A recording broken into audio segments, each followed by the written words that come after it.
क्या आपने कभी सोचा है कि कुछ लोग जीवन में इतनी आसानी से सफल क्यों हो जाते हैं, जबकि कुछ लोग बार बार कोशिश करने के बाद भी हार जाते हैं? क्या ये सिर्फ प्रतिभा का खेल है या फिर कुछ और है जो हमें सफलता से दूर रखता है? दोस्तों, आज मैं आपको एक ऐसी किताब के बारे में बताने जा रहा हूं जो आपकी पूरी जिंदगी बदल सकती है। ये किताब आपको सिखाएगी कि सफल होने के लिए सबसे जरूरी चीज प्रतिभा नहीं, बल्कि आपकी सोच है। जी हाँ, सिर्फ आपकी सोच बदलकर आप अपनी पूरी दुनिया बदल सकते हैं। तो बनो तैयार, क्योंकि आज हम जानेंगे डॉक्टर कैरोल ड्वेक की प्रसिद्ध किताब mindset, the new psychology of success के बारे में। Doctor Carol Dweck Stanford University में मनोविज्ञान की प्रोफेसर हैं और उन्होंने दशकों तक मानव प्रेरणा और सफलता पर शोध किया है। उन्होंने हजारों छात्रों, खिलाड़ियों और पेशेवरों का अध्ययन किया और एक आश्चर्यजनक खोज की कि हमारी सफलता का सबसे बड़ा कारक हमारी मानसिकता है। ये किताब 2006 में प्रकाशित हुई थी और आज तक दुनिया भर में करोड़ों प्रतियां बिक चुकी है। इसका कारण सरल है, ये किताब वैज्ञानिक शोध के साथ व्यावहारिक समाधान देती है जो किसी भी इंसान की जिंदगी बदल सकती है। 2 तरह की मानसिकताएं। दोस्तों, डॉक्टर ड्वेक कहती है कि मूल रूप से 2 तरह की मानसिकताएं होती है दुनिया में, स्थिर मानसिकता और विकास मानसिकता। पहले समझते हैं स्थिर मानसिकता क्या होती है। स्थिर मानसिकता वाले लोग ये विश्वास करते हैं कि बुद्धि, प्रतिभा और क्षमताएं जन्म से मिलती है और ये बदल नहीं सकती। ऐसे लोग सोचते हैं, मैं गणित में कमजोर हूं, मैं कभी अच्छा नहीं बन सकता, या मुझे ड्राइंग नहीं आती, मैं कलाकार नहीं बन सकता। ऐसी सोच रखने वाले लोग चुनौतियों से डरते हैं क्योंकि उन्हें लगता है कि अगर वो असफल हो गए तो ये साबित हो जाएगा कि वो प्रतिभाशाली नहीं है। वो आलोचना से आहत हो जाते हैं और दूसरों की सफलता से ईर्ष्या महसूस करते हैं। दूसरी तरफ है विकास मानसिकता। विकास मानसिकता वाले लोग विश्वास करते हैं कि बुद्धि और कौशल को कड़ी मेहनत, सीखने और दृढ़ता के माध्यम से विकसित किया जा सकता है। वो कहते हैं, मैं अभी गणित में कमजोर हूं, पर मैं अभ्यास करके बेहतर बन सकता हूं। ये लोग चुनौतियों को स्वीकार करते हैं, असफलताओं से सीखते हैं और दूसरों की सफलता से प्रेरित होते हैं। अब आप सोच रहे होंगे, तो मैं किस श्रेणी में आता हूं? चिंता मत कीजिए। डॉक्टर ड्वेक कहती है कि मानसिकता निश्चित नहीं होती, आप इसे बदल सकते हैं। वास्तविक जीवन के उदाहरण और कहानियां। चलिए अब कुछ वास्तविक जीवन के उदाहरणों से समझते हैं। डॉक्टर ड्वेक अपने शोध में बताती है कि उन्होंने प्राथमिक विद्यालय के बच्चों को एक प्रयोग में भाग लेने के लिए कहा। कुछ बच्चों की तारीफ ये कहकर की गई, तुम बहुत होशियार हो, जबकि दूसरे बच्चों की तारीफ ये कहकर की गई, तुमने बहुत मेहनत की।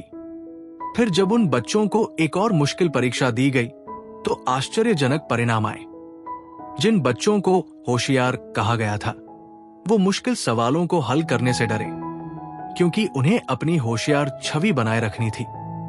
लेकिन जिन बच्चों की कड़ी मेहनत की तारीफ हुई थी, वो चुनौतीपूर्ण सवालों में रुचि लेते थे और कोशिश करते थे क्योंकि उन्हें पता था कि मेहनत से वो सीख जाएंगे। ये उदाहरण हमें सिखाता है कि हम बच्चों की या अपनी खुद की तारीफ कैसे करते हैं। इसका बहुत बड़ा प्रभाव होता है मानसिकता पर। एक और शक्तिशाली उदाहरण है माइकल जॉर्डन का।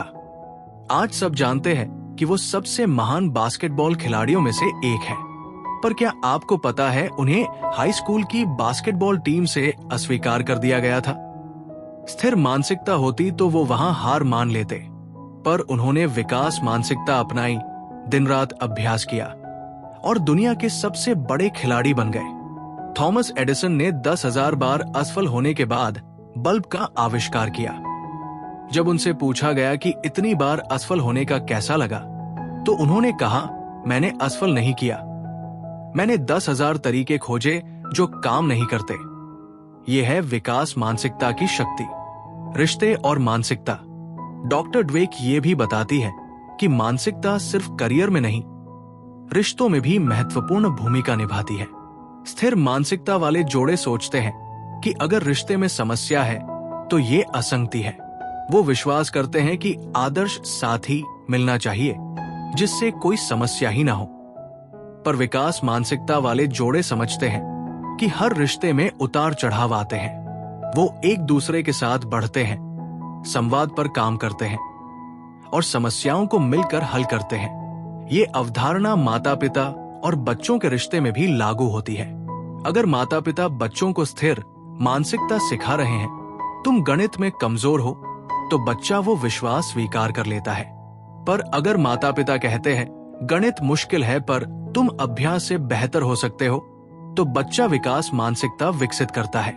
व्यवसाय और नेतृत्व में मानसिकता। किताब में डॉक्टर ड्वेक प्रसिद्ध कंपनियों के उदाहरण देते हैं। एनरॉन जैसी कंपनियों में स्थिर मानसिकता की संस्कृति थी, जहां लोग सिर्फ प्रतिभाशाली दिखना चाहते थे और गलतियां छुपाते थे। परिणाम, कंपनी ध्वस्त हो गई। लेकिन माइक्रोसॉफ्ट, सत्या नडेला के अधीन जैसी कंपनियों ने विकास मानसिकता की संस्कृति अपनाई, जहां कर्मचारियों को असफल होने की स्वतंत्रता थी और सीखने को प्रोत्साहित किया जाता था। परिणाम, कंपनी फिर से उद्योग की अग्रणी बन गई। नेता जो विकास मानसिकता रखते हैं, वो अपने टीम के सदस्यों को विकसित करते हैं, उनकी मेहनत को पहचानते हैं, ना कि सिर्फ प्रतिभा को। वो खुद भी सीखते रहते हैं और प्रतिक्रिया लेने से नहीं डरते। मुख्य सबक और निष्कर्ष। तो दोस्तों, अब बात करते हैं मुख्य सबक की जो हमें इस किताब से मिलते हैं। पहला सबक, प्रयास का जश्न मनाओ, ना कि सिर्फ प्रतिभा का। जब आप या आपके आसपास कोई मेहनत करे, उसे पहचानो। ये विकास मानसिकता बनाता है। दूसरा सबक, असफलताओं को सीखने के अवसरों की तरह देखो। हर असफलता आपको कुछ नया सिखाती है। माइकल जॉर्डन, स्टीव जॉब्स, सब ने असफलताएं देखी है। फर्क बस इतना है कि उन्होंने हार नहीं मानी। तीसरा सबक, अभी तक शब्द का उपयोग करो। मैं ये नहीं कर सकता की जगह कहो मैं ये अभी तक नहीं कर सकता। ये एक छोटा सा शब्द है पर मानसिकता को पूरी तरह बदल देता है। चौथा सबक, चुनौतियों को स्वीकार करो। सुविधा क्षेत्र में रहने से विकास नहीं होती। जब आपको कोई चीज मुश्किल लगे, समझ जाओ कि यह विकास का संकेत है। पांचवा सबक, दूसरों की सफलता से सीखो, ईर्ष्या मत करो। अगर कोई सफल है तो उससे प्रेरित हो, उसकी यात्रा का अध्ययन करो और अपने विकास में उपयोग करो। छठा सबक, अपनी आत्मचर्चा को बदलो। नकारात्मक विचारों को सकारात्मक विचारों में बदलो। मैं मूर्ख हूं की जगह सोचो मैं इस स्थिति में बेहतर रणनीति का उपयोग कर सकता हूं।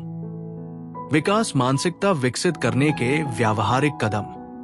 अब बात करते हैं कि आप व्यावहारिक रूप से विकास मानसिकता कैसे विकसित कर सकते हैं। पहला, अपनी वर्तमान मानसिकता को पहचानो। कौन से क्षेत्रों में आप स्थिर मानसिकता रखते हैं, इसे ईमानदारी से स्वीकार करो। दूसरा, चुनौतियां लेते रहो। हर हफ्ते कुछ नया सीखने की कोशिश करो, एक नया कौशल, एक नया शौक, कुछ भी। तीसरा, प्रक्रिया पर ध्यान दो, ना कि सिर्फ परिणामों पर। मेहनत और सीखने की यात्रा का आनंद लो। चौथा, रचनात्मक आलोचना का स्वागत करो। प्रतिक्रिया लेना सीखो और उस पर काम करो। पांचवा, अपने आसपास विकास मानसिकता वाले लोग रखो। आपका वातावरण बहुत मायने रखता है। तो दोस्तों, आज हमने सीखा कि सफलता का रहस्य प्रतिभा में नहीं, मानसिकता में छुपा है। डॉक्टर कैरोल ड्वेक की ये क्रांतिकारी किताब हमें ये शक्तिशाली संदेश देती है कि हम अपनी क्षमताओं को विकसित कर सकते हैं, अपनी बुद्धि को बढ़ा सकते हैं और अपनी जिंदगी को बदल सकते हैं। बस जरूरी है तो एक विकास मानसिकता। याद रखिए, आपकी वर्तमान स्थिति आपकी अंतिम मंजिल नहीं है। आप जो भी बनना चाहते हैं बन सकते हैं, बस मेहनत, समर्पण और सही मानसिकता चाहिए। आज से ही अपनी सोच को बदलना शुरू करो। चुनौतियों को स्वीकार करो, असफलताओं से मत डरो और हमेशा सीखते रहो, क्योंकि जीवन में विकास तब तक होती रहती है जब तक आप सीखते रहते हैं। तो क्या आप तैयार हैं अपनी मानसिकता बदलने के लिए?